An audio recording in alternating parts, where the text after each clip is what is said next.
what is NorFor? NorFor is I need part of my present there. Is a tool for optimizing feed rations for dairy cows and beef cows and young stock, including heifers, bull, and steers.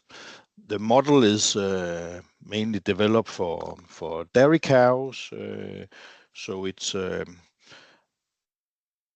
normally when other people evaluate the NorFor model, it's quite good compared to many other models on the dairy cow side.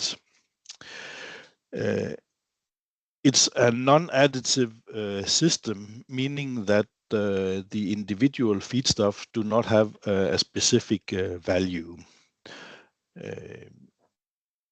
We assign a standard feed value to all the feedstuff, NL20, for instance, AAT PBV20 as well. So we can give a price on the feed and compare different silages and different concentrate. But in principle, NorFor cannot calculate the value of a single feedstuff, because it takes the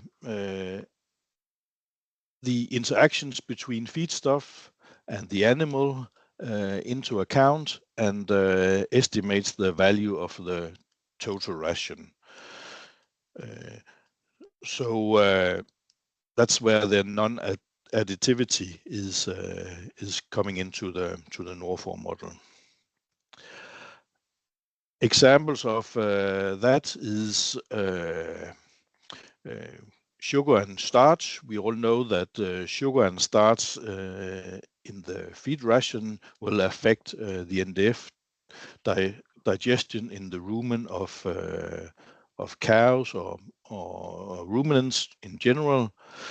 And that will, of course, affect the energy of this feed ration.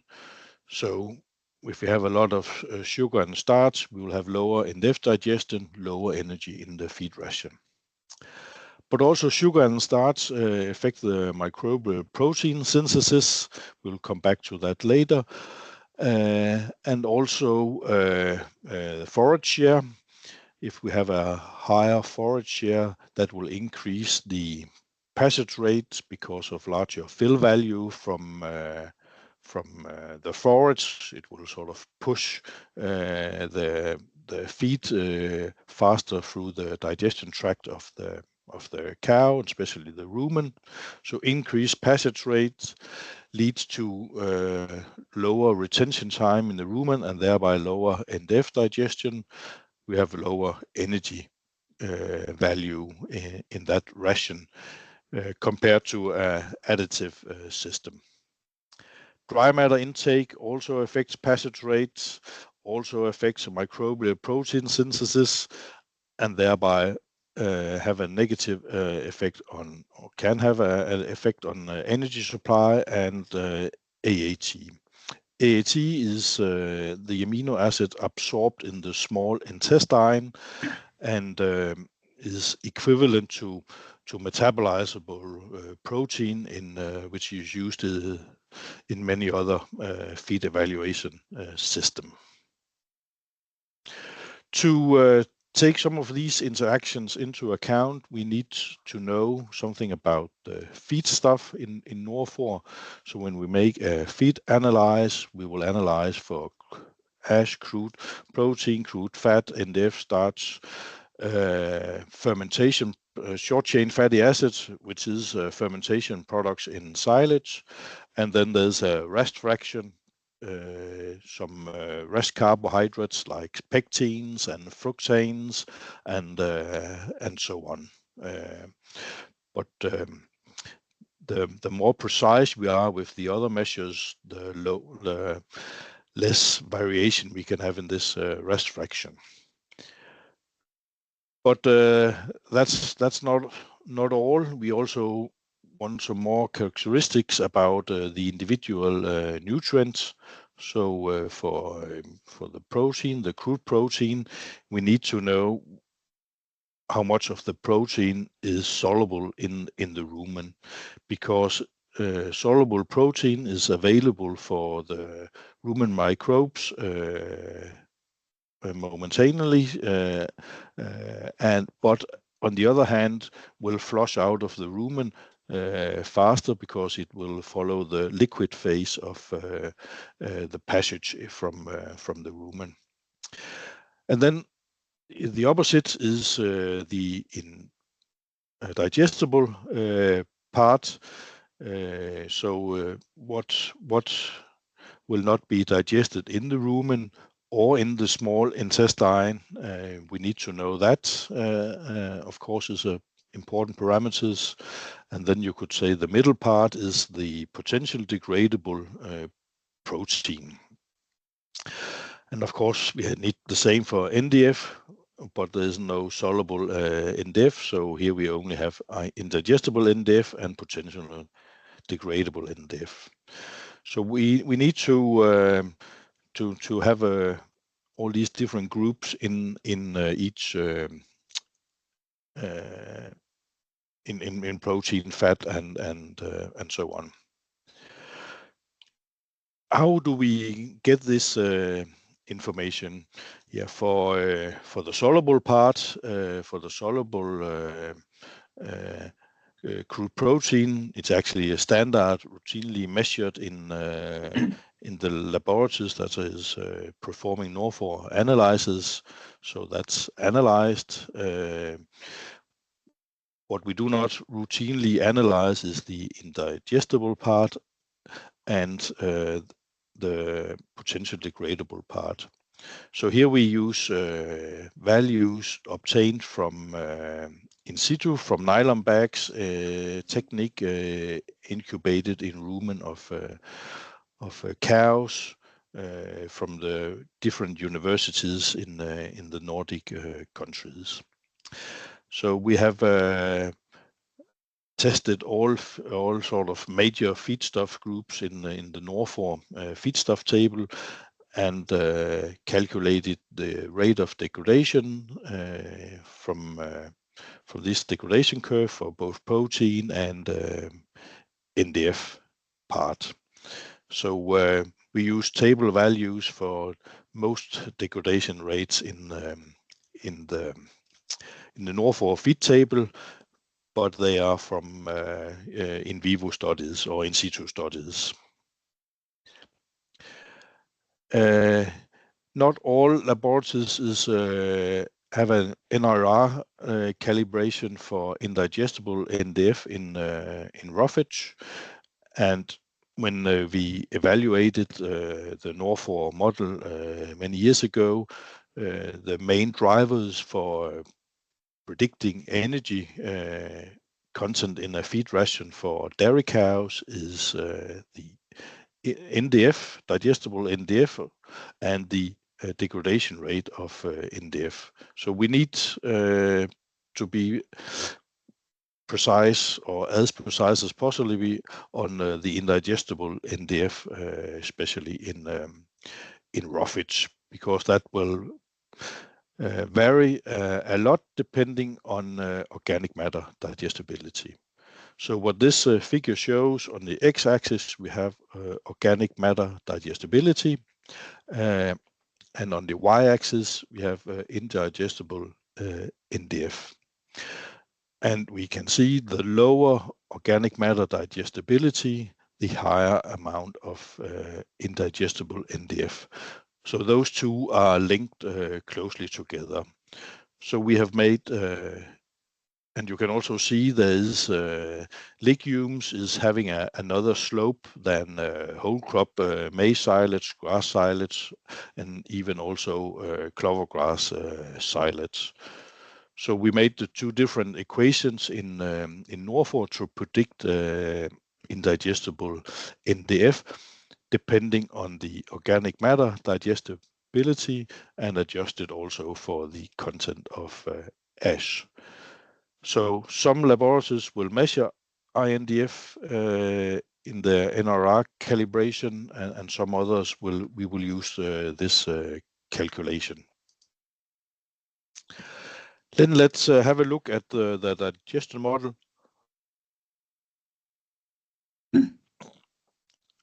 So we have sort of the digestion model in the middle of NorFor, and to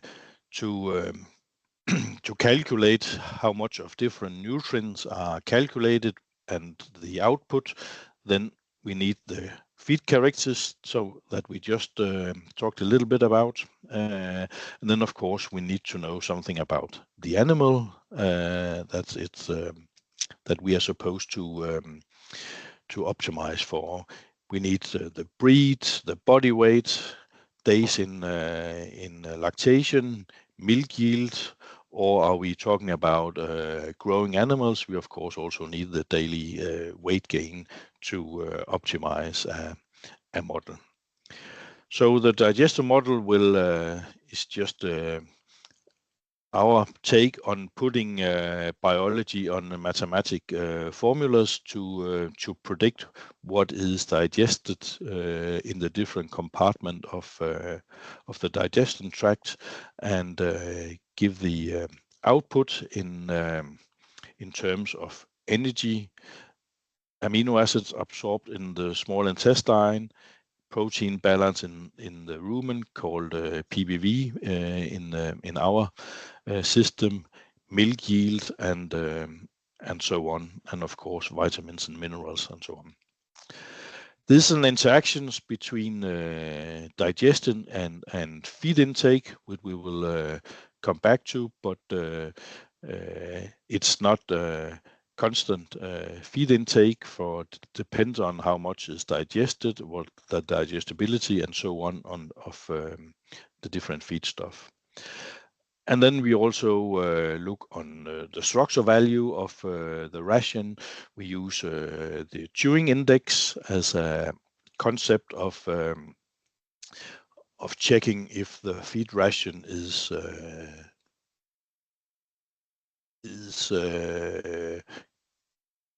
have enough chewing time, not will be healthy for the rumen environment, and will not give rumen acidosis or something in the cows. So we'll dig a little bit down in the digestion model. We already talked about the input. Milk yield is the big driver for the energy and protein requirements.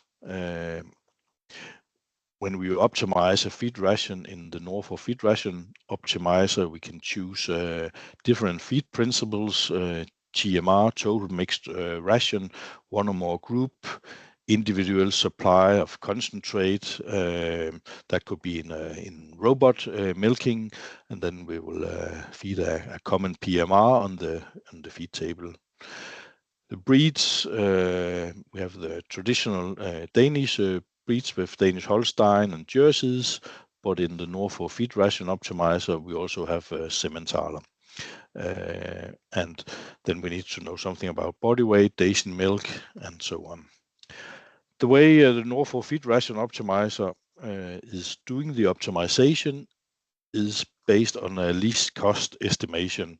So we need prices on all feedstuff to be able to optimize. So the NorFor Feed Ration Optimizer will use the available feedstuff to fulfill the requirements for the animal with least costs. So always the cheapest possible feed ration to fulfill the requirements. Okay, let's look into the digestion model. Of course, one of the big things when we talk about energy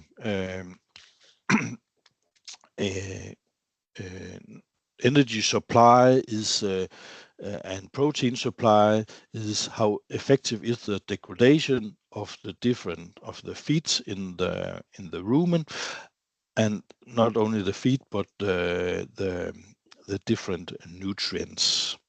So we will need to calculate the effective rumen degradation of both the soluble part and the potential degradable part. Uh, so first we need to know how big a share of the feed ration is potentially degradable. We have from all the feed stuff, we have the soluble fraction, we have the indigestible fraction, and then we can subtract, and then we have the potential degradable. Then we need to know the degradation rate of this fraction, and also the soluble fraction, which is high. And then this is part of what we can see in a feed table. And then when we calculate a ration, we will calculate what is the passage rate out of the rumen for this potential degradable fraction and the soluble fraction. And then we can calculate how much is actually digested in the rumen, and then how much is passing through to the small intestine, and then we can calculate how much is absorbed in the small intestine, and basically also we calculate how much is produced and absorbed in the last intestine. So the degradation rate is a feedstuff thing that's similar through all feedstuff, or not all feedstuff, of course, but it's the same no matter which animal it's fed to. But the passage rate we will calculate differently with if it's cows or heifers. But the degradation rate for the soluble crude protein, it's constant 150% per hour, so instantly available for the microbes in the rumen, but also maybe can escape the rumen because the liquid phase is having a faster passage rate. Then we have a potential degradable crude protein, where the KD, the degradation rate, is a variable difference between feedstuff, or at least between groups of feedstuff. We will use table values for this, and we will every year select some feedstuff that we will send to one or more of the universities here in the Nordic countries to make a degradation curve. So we have more and more. So we try to collect more and more data to update or make the model as robust as possible. The potential degradable NDF is also, of course, variable between the different feedstuff group. We will use table values for concentrate, and we will calculate it for roughages. Because it, as you saw before, there was a big correlation between organic matter digestibility and the content of indigestible NDF in a feedstuff. And there will be the same between degradation of NDF, the degradation rate. So we will link that to the organic matter digestibility of the roughage. So we will capture that the potential degradable NDF will be different between roughages with high and low or low organic matter digestibilities. It's what's called a backwards calculation. We know the total amount of organic matter digested, and we know or assume that the non-NDF part of the feed is digested around 100%. So the rest of the digested organic matter must be from NDF, and thereby we backwards can calculate the degradation rate. So we directly link the organic matter digestibility to how much is actually digested in the animal. Also for starch, we have different values for degradation rate, but again, it's table values for the different feedstuff. And then the rest fraction, the rest carbohydrates, it's constantly 60% per hour.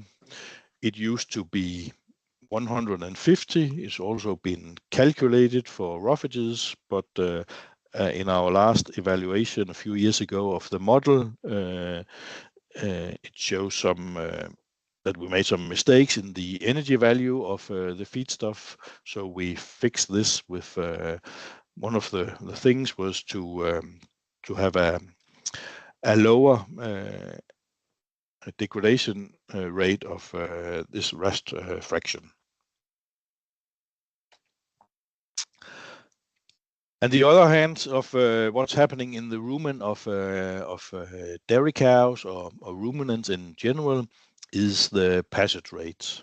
So what this figure shows is when we increase dry matter intake, we also increase the passage rates. And in NorFor, we work with 3 different passage rates: the liquid phase, where the soluble fraction will follow the liquid phase. Then we have protein and starch in concentrate, protein and starch in roughage, and NDF in concentrate and roughages. And it's fairly easy to see on this graph that dry matter intake will drive passage rates. So it's the main driver for passage rates. We do a few other things, but this is the main driver. And the reason why feedstuff is not additive, do not have a fixed value, because it depends on if how long time it stays in the rumen, where at least for the NDF digestion is very important to have. That is, it's only in the rumen there will be digestion of NDF. When we look a little bit in the last intestine. So if we see at the corresponding retention time, it means that some parts, some NDF or protein from concentrate is there for less than a day, and NDF from in roughages is in the rumen for maybe for 3 days, depending on the dry matter intake. So the longer time the NDF is in the rumen, the more will be digested. So it's a constant competition between degradation rate and passage rate. As I just mentioned, feeding level, a kilo dry matter per day or per kilo body weight. Actually, that's how it's calculated in NorFor. Will drive the passage rate up, and thereby there will be less energy available from the feedstuff. For NDF in roughage, then the passage rate is influenced by the NDF in the ration. So the more NDF in the ration, the faster the passage rate of NDF in roughage is. Body weight of the cows. So when we increase the size of the cows, when we increase the pool in or the capacity of the rumen on the total digestion tract, then the passage rate will go down. So big cows, lower passage rates than smaller cows. So for instance, if you have Jersey cows, which are 200 kilos smaller than Holstein cows, we will see a faster passage rate, but they are on the other hand a little bit more efficient in digestion the feedstuff. So this we also try to take into account in the NorFor model. The roughage to concentrate share is also a driver for passage rates. Another example of this interaction, as I also mentioned in the beginning, is the sugar and starch in the feed ration. We know that sugar and starch will affect the rumen environment. It will lower the pH value in the rumen, and this will affect the cellulitic microbes negatively. And the cellulitic microbes is the microbes that is doing the largest part of degradation of NDF. So when we affect the rumen environment and make it a bad environment for cellulitic microbes, we will have a less degradation of NDF in the rumen. And we collected a lot of data and made this figure where we have on the x-axis have starch and rest carbohydrates. You could also say it's easily, because sugar is part of the rest carbohydrates, it's the easy fermentable carbohydrates. The more per kilo dry matter, the higher concentration. We see in trials that this lower the NDF digestibility. So at a low value of starch and rest carbohydrates, we will say it's a low rumen load index. And when we move to the right, putting more sugar and starch into the feed ration, we will see a higher rumen load index. So we use this in calculating what we call a rumen load index, which is rumen degraded starch and sugar and divided by the total amount of NDF intake. So we look not on total sugar and starch, but look on the amount that's digested in the rumen. So if you have some bypass sources of starch, they will not affect the rumen load index. And then we correct the KD for the potential degradable NDF, the degradation rate of potential degradable NDF. So this is the potential degradable NDF degradation rate is a feedstuff thing that's in the feed table, but when we put it in a ration, we will see if we need to adjust this degradation rate based on how is this feed ration, what is the composition of this feed ration. So we will use this information about the rumen load index and say, oh, we have a high rumen load index. Thereby, we will we will correct the degradation rate of NDF. We will lower it a little bit, sort of to have the same effect in our model as we see in trials where easy fermentable carbohydrates negatively affect NDF degradation in the rumen. We put a maximum recommendation of 0.6 for our rumen load index. It's not that cows stop producing milk or get sick if we are above 0.6. We are on the safe side when we are below 0.6 in value. If you are feeding fodder beets or sugar beets, we will have a rumen load index that's way above 0.6. And we know, of course, we can feed sugar beets or fodder beets to dairy cows with maybe 5 or even 6 kilo dry matter per day without any negative effect on the health of the cows. But there we will have a rumen load index on maybe 0.8 or maybe up to 1. So it's not perfect and not capturing all variation in feed rations.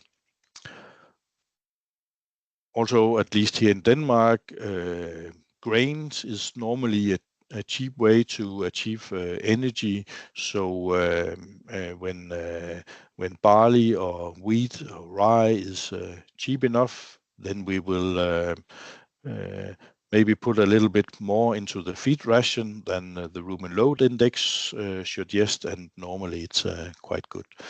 So it's a recommendation, but it can be modified in different rations.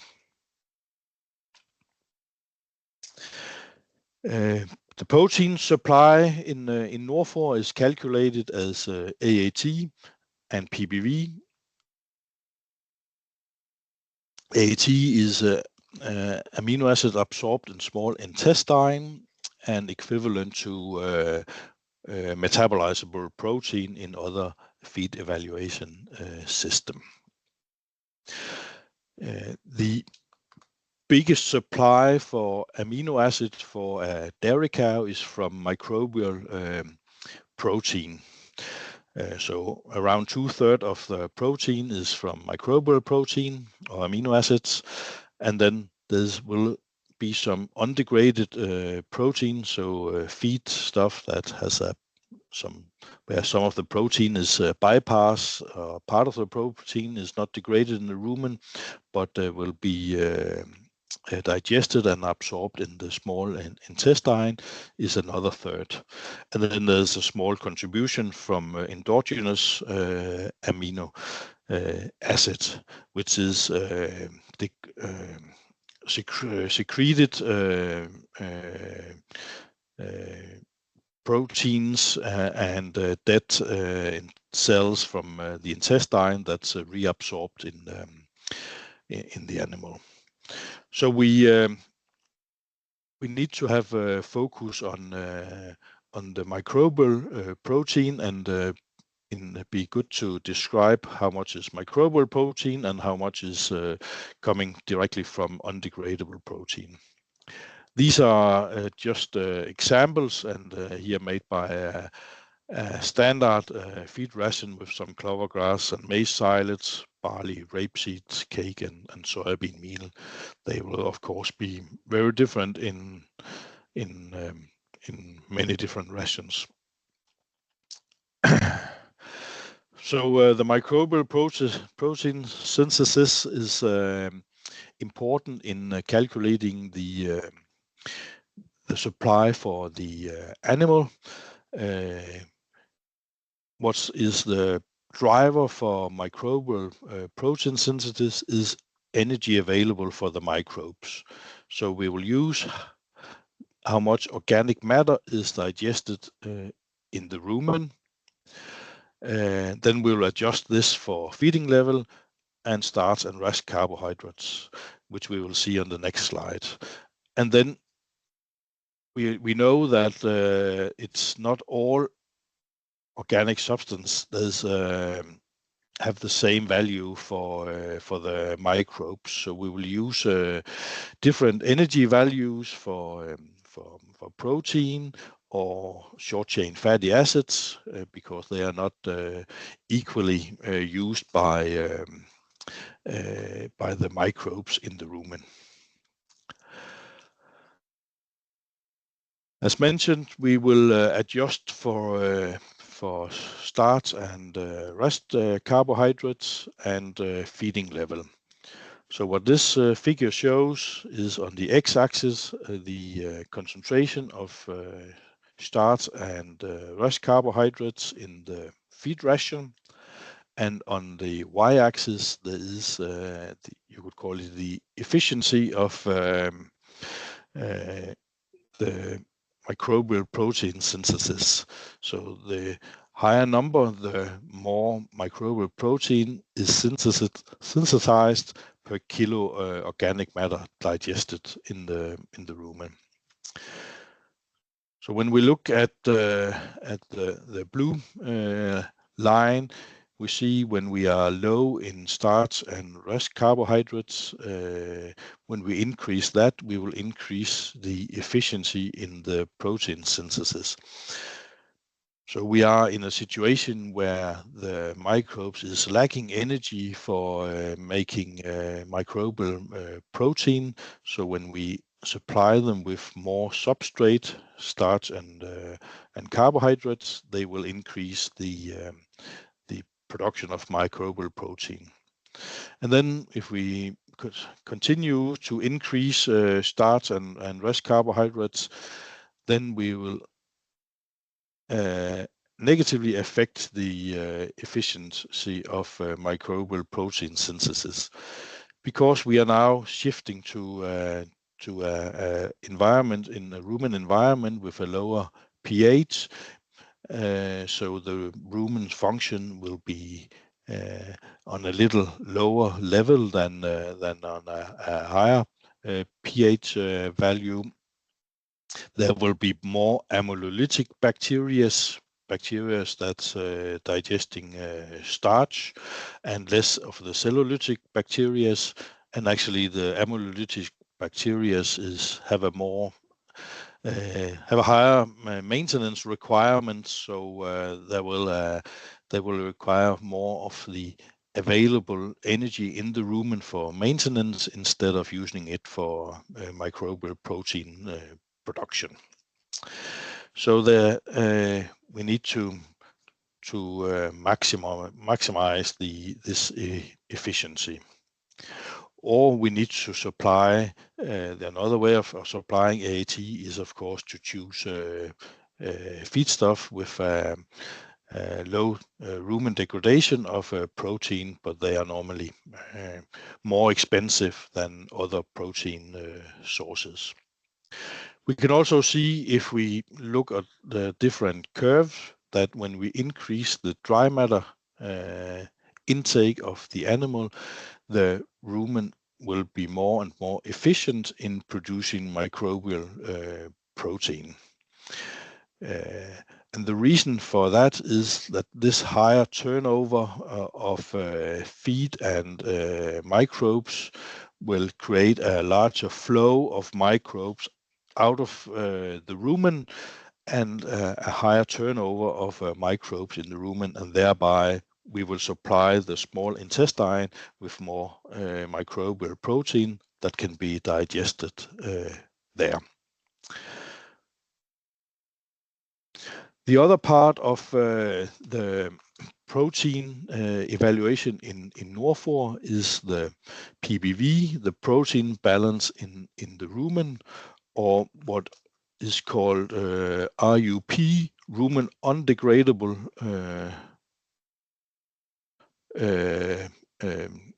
protein in other system. The PBV is calculated as the difference between the degraded feed protein and the microbial synthesis of protein. And we are assuming a recirculation of 4.6% of the protein intake is recircled back to the rumen. So this also means that if the microbial protein is the way we calculate that, we need, which is based on the amount of energy available for the rumen microbes, we need to make sure that there's nitrogen available in the rumen to be captured. So it's not enough that we have the energy for the microbes. We need also to be nitrogen, so they can build into to microbial protein. So that's why the recommendation is a PBV on that's positive, to make sure that there is sufficient nitrogen available for the microbial protein synthesis. So in a situation where we are feeding with low PBV, minus something under zero, then the AAT value will be miscalculated, because it's assumed that there is enough nitrogen in for the microbial protein.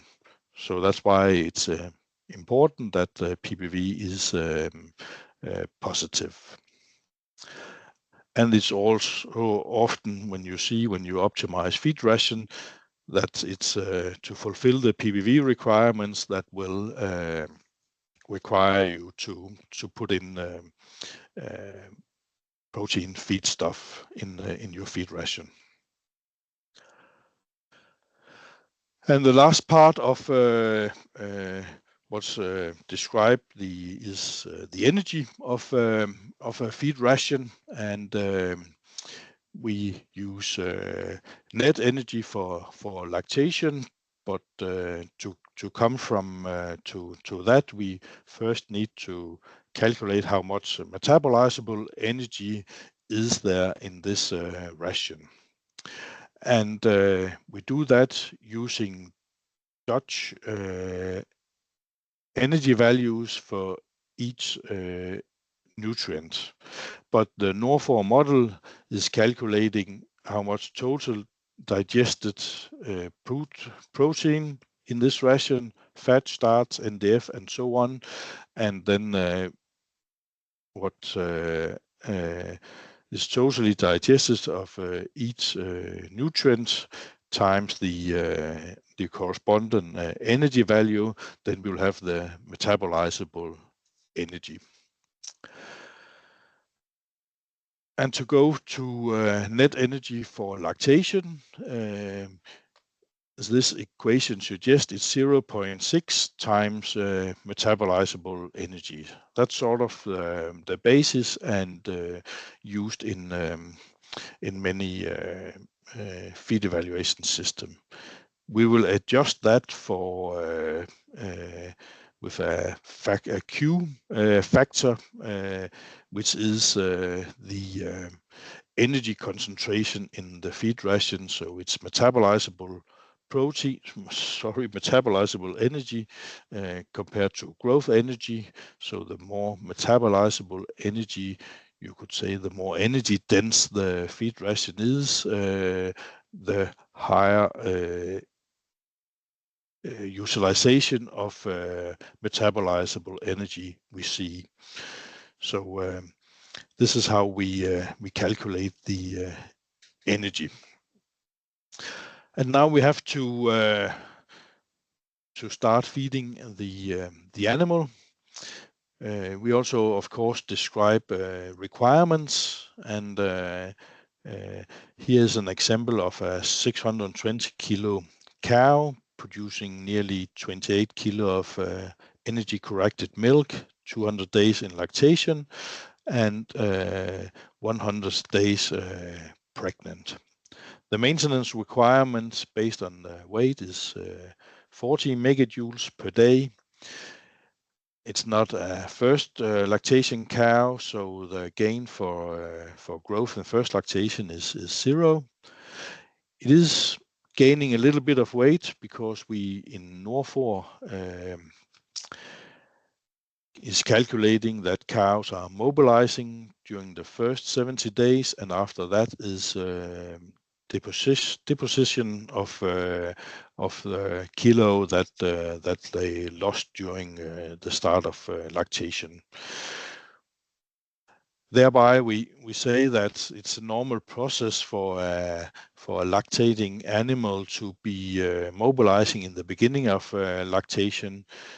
We will do more harm to the cow to try to make a feed ration that fulfill the requirements, because that will that must contain a lot of concentrate, a lot of starch, because the feed intake is also low in the beginning of lactation, and it is a normal process that's it's stupid to try to work against when feeding cows. Pregnancy is requirements very low at this state of pregnancy, and the milk production is the energy content of milk 3.14 megajoule per kilo energy corrected milk. So in total, this cow has a requirement of 133.4 megajoule, and in the NorFor term, we will fulfill this requirement with 100%. So we will say NorFor, we need to make a energy balance at 100%. If we look on another cow, it's more or less the same size cows, but now it's producing 9 kilo more energy corrected milk. It's 14 days in lactation and thereby of course not pregnant. So the maintenance requirement is the same, but the change in body conditions score, because this cow is 14 days in lactation, is mobilizing around a kilo of maybe around a kilo of body weight per day, and so part of the supply of energy for this cow is actually coming from herself, so 22 megajoules. So in total, even though this cow is producing 9 kilo milk more than the other cow, the milk production is the same, 133.4 megajoule, and again NorFor will optimize for an energy balance at 100. That's something else. Many people will say this cow is in negative energy balance. And it is, because it's mobilizing from its body reserve. So the cow is in negative energy balance. But the NorFor term of optimizing feed ration is to fulfill the requirement 100%. So there's balance in the demand of energy, calculated the NorFor way, and the supply of energy calculated the NorFor way. To make sure that the cows is able to eat the feed ration, we're using the Danish took the Danish fill value system. And basically, what the fill value system does is to give a capacity for intake of fill values for the cow, and each feedstuff will have its own feed value. So we can calculate how much is the capacity for the cow depending on milk production, lactation states, and so on, and what is the fill we have from the feed table, the fill value of each feedstuff, and then we know how much the cow is eating from each feedstuff. So this is a more simple model, no interaction with other things happening in the cows. And we are actually trying to evaluate the system at the moment to see if we can predict more precisely what are cows eating, and especially what are high producing cows eating. It's a little bit tricky when we talk about individual cows, because maybe the NorFor model is not so good on individual cows. I don't think any models is good on individual cows, but is pretty precise on groups of animals. But we will see in the future, when cows will be having a higher and higher milk yield, if we will still calculate the feed intake correctly, because it's pretty important when we try to optimize feed ration as cheap as possible, because if we do not have the correct capacity of the cows and the corresponding fill values of the feed ingredients or feed ration, then there's a risk that the NorFor will put too much concentrate in the feed ration, which in almost all cases are more expensive than roughage. So to get this right amount of roughage and concentrate, we need a good system to predict feed intake of the cow. We do some adjustment to the fill value of the silages. We're using the silage intake from index from Finland. So we are taking into account that a fermentation product like lactic acid, acetic acid, propionic acid, and butyric acid negatively affect the feed intake of the cow. So it's not because the fill value increases, it's because the cows do not want to eat this kind of silage with a high amount of total fermentation, total acids in it. So we will give it a higher fill value to sort of mimic that effect. And also if there's and they will normally be in the same direction, a higher degradation of protein in the silage. We will measure that as ammonia in or soluble nitrogen in our feed sample, and that will also negatively affect the feed intake or the intake of silage in the cows or in the animals. So this is an example of using the quality parameters we are analyzing in the silage. But fill value is not only they're not additive. We will make some adjustments. That there is some. This is not only physical regulation of feed intake. There's also some physiological regulation of feed intakes. So if we have a roughage with good quality, the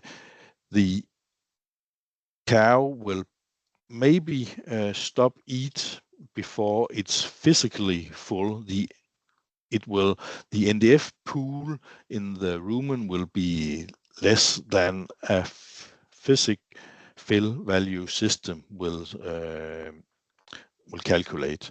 And then on the other hand, if the roughage quality is poor, then the cows, because cows have this genetic drive for producing milk, will be able to eat a little bit more of the roughage than suggested by a pure fill effect. So we try to take what we see in trials into account in the NorFor system. But of course, there's a lot of things that we cannot, we do not know and cannot put into a model. We know something about the cow. We use we have different equation, different race, and of course the weight will have a something to say lactation state, and the big driver is milk yield. For the feed, it's mainly digestibility that will affect the fill value of the individual feedstuff, and we adjust for this silage quality. But there is a lot of management factors that we cannot put into a feed evaluation system to sort of account for feed frequency, feed bunk space, and general feed bunk management. So there are probably more variation in those than in the cow and feed part of it. But that's also what makes it difference between farms. I'm sure those of you who have more farms to visit, even though they are maybe the same milk yield and so on, they will have different feed intake, and we need to adjust that based on our knowledge from the actual farm. What is the feed intake in this farm? Can they eat a little bit less or a little bit more than calculated by NorFor? And the intake capacity is based on breed and parity. So first lactation cows will have a lower feed intake capacity than older cows. It's a fast increase after calving in the beginning of lactation, and then it flattens out. But since first lactation cows is still growing, we calculate it as increasing during the lactation and only a slight decrease when we get close to the dry period. And for older cows, which is not growing anymore, so the size of the cows and the rumen is will not change, except in the last part of lactation, when the fetus will take up space in the abdomen and thereby decrease the feed intake capacity a little. But the main driver is the milk production. So the Dayton milk give this shape, and then the milk production will decide on how low or how high is those curves here in the different herds. So when you optimize a feed ration in NorFor, we and you just make a new ration. We have these parameters, and we will optimize on 6 of them. We will always optimize for the cheapest ration in NorFor. The cheapest way with the available feedstuff that you have selected, the nutrient requirements that either default from NorFor or you have changed, then NorFor will calculate how do we fulfill this requirement the cheapest possible way. We need, as said earlier, energy balance on 100%. So always try to do that, no matter if the production is 20 or 30 or 40 kilo of milk in the beginning or late lactation. We will calculate the requirement and we will fulfill that if possible 100%.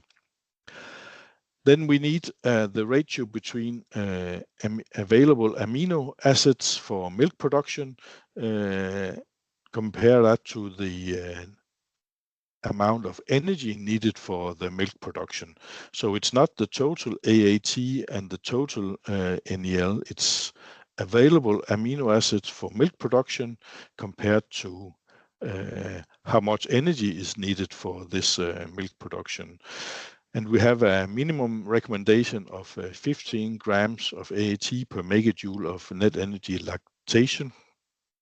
We are evaluating on this value because we see in practice that herds here in Denmark can feed maybe 14.5 grams, maybe even 14 grams of AAT per megajoule without negatively affect on milk production. So we are looking into collecting more trials to put into our model and evaluate if there's reason for changing this this minimum requirement, because that's also what can make a feed ration expensive is we need some AAT, some amino acids, some metabolizable protein in the feed ration. But it's a little bit tricky to evaluate because it's not it's depending on the PBV value of the feed ration. So we will have a PBV on the recommendation is 10 to 40 grams of PBV per kilo dry matter. And I said earlier we needed to be positive to make sure that we calculate and have a sufficient AAT by the microbial protein synthesis. We have also an upper limit, of course, no problem in feeding cows more protein, more PBV, but it will just be excreted and give a low utilization of protein in the feed ration. So that's the reason for the maximum. Fatty acids, we have a recommendation of at least 20 grams of fatty acids. It can be a good idea, depending on prices, to increase, because we know that fat is a big driver for milk production, and we see a lot of farms here in at least here in Denmark that use different fat sources and increase the fat to 34 grams per kilo dry matter. And then we have this maximum recommendation on the rumen load index, 0.6. It's there can be reasons to have it higher, there can be reasons to have it lower. So look at the overall feed ration, the chewing time index, and so on, and evaluate how is the cows responding. Do we need to have a maximum of 0.55, or can we go a little bit higher? Then the minerals is and vitamin recommendation is updated with the NASEM 2021. The Americans updated of their feed evaluation system a couple of years ago. So it is according to that, adjusted for to Nordic conditions and what we have seen here in Denmark, also with as they stated in the book from the US, that copper is normally oversupplied to cows, with negative effect on liver function. Then we have the fill value, of course, also part of the optimization, and it's depending on production. So larger cows, larger milk production, and lactation state, we will calculate the capacity of the cows, and when we optimize, we will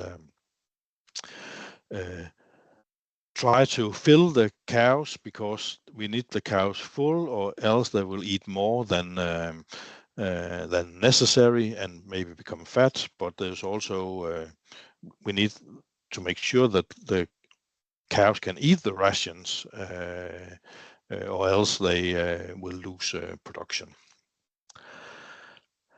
Lastly, we will look at some of the latest stuff in the NorFor model is climate. It's a big issue in all our countries. We need to do something about the climate, and we know that methane from the cows is one of the main things for the CO2 production in our different countries. So in the feed table, we can calculate how much CO2 equivalent is coming from the feed. That means from managing the crop, planting, spraying, and harvesting and transport, and so on. Then we can calculate how much is the carbon sequestration in the soil, and we haven't figured out how to what to do with land use changes. So we will calculate the land requirements for the different, and then when we know which model, and this of course should be on EU level, if it can't be world level, then at least EU level, to how to calculate land use change. So we have put in values for these three parameters for the feedstuff where we know it, where we have can get from the university from when they make life cycles assessments for different feedstuff. We put them in, but we also made a model where you can put in how much nitrogen is coming from manure and how much nitrogen is coming from artificial fertilizer, because they are the big determiner drivers for CO2 equivalent in our field or growing of crops. And then of course the yield, the higher yield, the more kilo dry matter, we will have more kilo dry matter to sort of dilute the carbon footprint on. So you can put in those three, the bottom ones, and then we will on roughage calculate the CO2 equivalent of each feedstuff. And then we can, of course, in a feed ration, we can use this, and we can calculate what is the enteric methane production in the cows, what is the methane or CO2 equivalent production in managing the field, growing the crops, what is coming from manure, and so on. So we have the full picture of what is a cow producing in a herd being fed this type of feed ration. And then the EU EFSA suggested that we can now or have made it possible to feed with the free NOP, free nitrooxypropanol, for dairy cows and beef cows, not for heifers yet, but for cows, and which have a negative effect on the enteric methane, reducing the enteric methane production in ruminants. We have made experiments in the NorFor. I've made some experiments on practical farms. It's made a lot of university trials, and we have put it into this equation. So when we feed 40 milligrams of free NOP per kilo dry matter, we will see a reduction in the enteric methane production of around 27%. And when we increase it up to 80 gram per kilo dry matter, then we will see an increase in the reduction of enteric methane. And actually here in Denmark, we will next year, it's required for all dairy farms to feed for a period of 80 days for next year, to feed with 60 milligrams of free NOP per kilo dry matter, so to lower the methane, the climate impact from the dairy industry. So that's part of the law that the government made, that is implemented here in Denmark from 1st of January. A step on the goal to be CO2 neutral in some years' time. It's not only the amount of Bovaer who determined the enteric methane production. It's very much roughage NDF. So the more NDF from roughage, the larger production on methane we see, enteric methane we see in the rumen. So we will adjust for that. So it's a combined effect. If you have the Bovaer, we will look at what type of feed ration are you feeding with a high proportion of in roughage NDF, could be a lot of grass silage. Then the reduction potential of free NOP is a little bit lower. One last thing that can affect the enteric methane is nitrate. So when we put, we sometimes see nitrate in in silage, not that often, but we can see it. We can also feed it to cows, and we see a reduction in methane. Not quite the same level as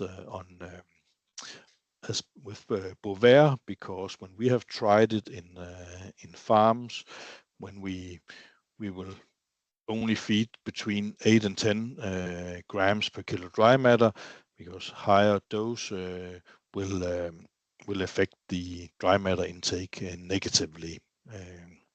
So not as potent as Bovaer, but the effect is in NorFor. And there's products available, something like Silver is you can use to feed with nitrate to lower methane, enteric methane in the dairy cows. Yes, this concluded my my talk about the NorFor model. Now we can have a look at the NorFor tool instead, and this is you're probably familiar with how this is looking. And I don't know if all of you are using laboratories that are putting their feed analysis into the NorFor system, but it is available. So if you use Eurofins in Holland, Eurofins in Denmark, or you use our lab here in Denmark, they will put in the results here in feed analysis in NorFor, so they are available for you to use on the farm. So if you provide the farm number, then it will end up in the system. The Feed Ration Optimizer is probably where you are doing most of your work.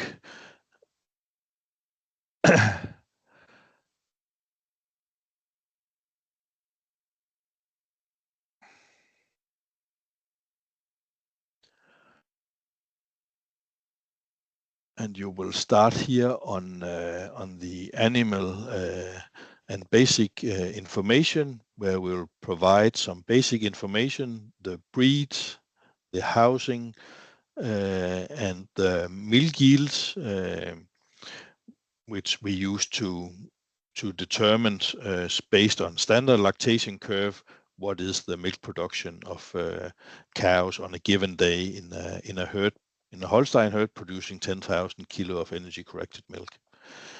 We have different strategies to choose from. I have here chosen a defined yield group, which I think is a very useful grouping strategy. And then you can make the amount of groups that's necessary on the farm. Here I've made 3 groups, 2 groups with older cows, early lactation and later lactation, and 1 with first lactation. You decide, you have full control of all the input parameters, the milk yield, the fat and protein content, the weight of the cows, daily weight gain, and so on. So you create your own cows that sort of describe the requirement of this group of cows, that's older cows in early lactation or older cows in late lactation. So it probably should not be the average milk yield. You should probably aim for a little bit higher, so we fulfill the requirement for the high producing cow, and then we will check on the low producing cows. Maybe they should change group, or maybe they should be culled or something like that. Then we'll move to the feed ration, and of course, when we have 3 groups in the previous tab, then there will be 3 columns here to optimize. Choose the feed ration, There's the herd feedstuff available and the NorFor feedstuff. So if you have any analyzed feedstuff, you first need to take them from analyzed to the herd feedstuff before they are available in the feed ration, the ration optimizer. We have put in the NorFor feed table all the sort of normal feed stuff we are using here in the Nordic countries, but also different from your countries. That's necessary for you to optimize. So there will be some here in feed group 18. We have put in different feed stuff to according to your requirements of feed stuff. So if there's something that you urgent need that's not available here in the NorFor feed table, we can probably make it for you. But we so it's easier if there's a common feed stuff that's used in your country but not in part of the NorFor feed table. You just choose the feed stuff and with the arrows, and then they are available for optimization.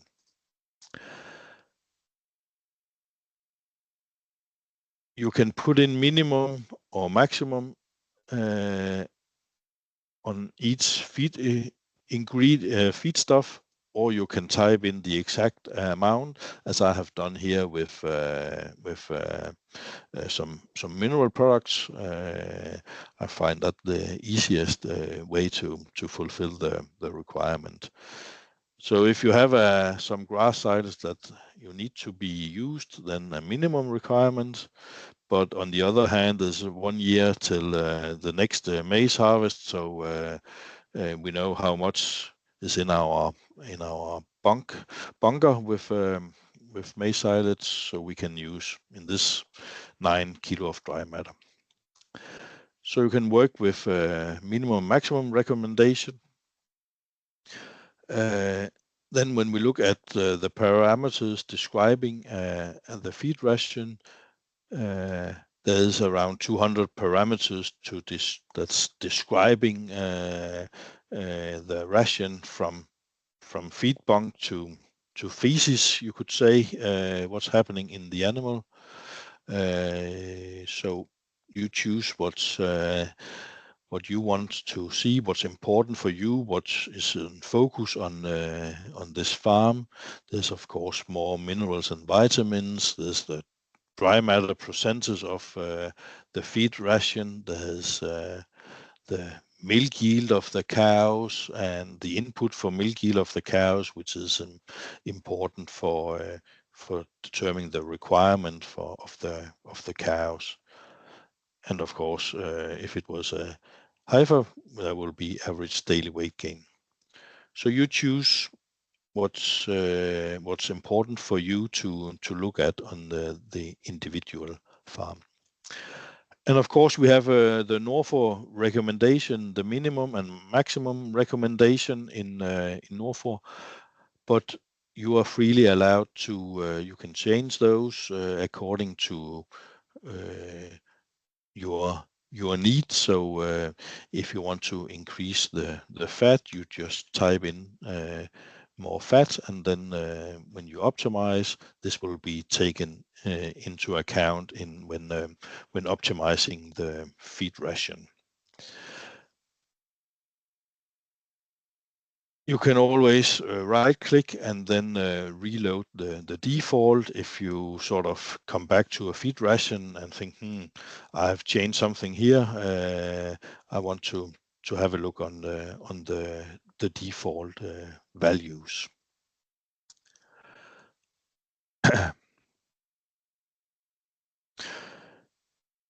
This is sort of meant for GMR1 feeding. If we have for instance, AM automatic milking system, We will have a concentrate that we use in the milking robot.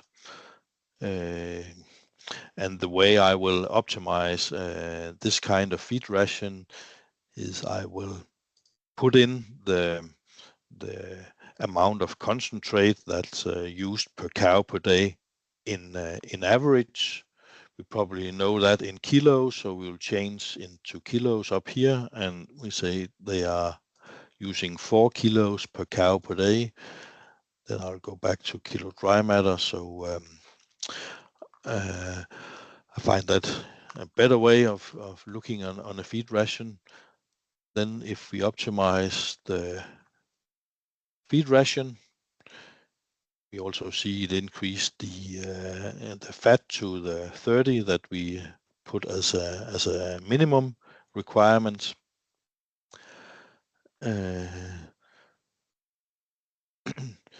So if we are satisfied with this feed ration, then I will make it into a mix. So this can be into mix all the other ingredients, not the concentrate for the milking robot, but I'll put it into a mixture. If it was a TMR1 feeding, it will be, I'll select all the ingredients, but in this case it's for an automatic milking system, so I'm making a PMR, a partly mixed ration. And now I have this available for optimization of the feed ration. And of course, this feed ration was optimized for this group producing 40 kilo of milk, so it's probably not suitable for the other groups. But that's one of the compromise you need to take when using the same feed ration for more groups of cows. Or we will make an individual feed ration for this group of cows. And then, of course, you can print out a mixing recipe for the man who's going to load the feed ration.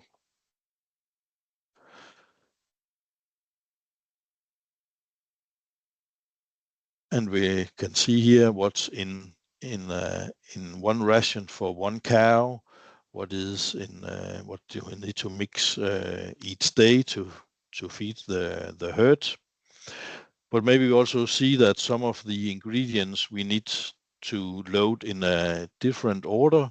So we will go back and we will open our PMR, and then we will put some of these.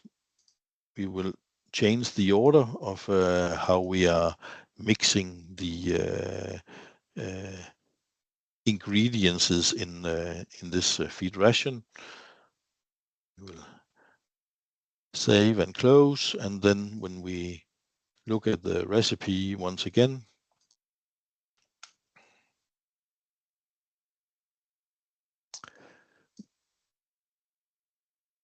we have it in the order that you decided. So it make a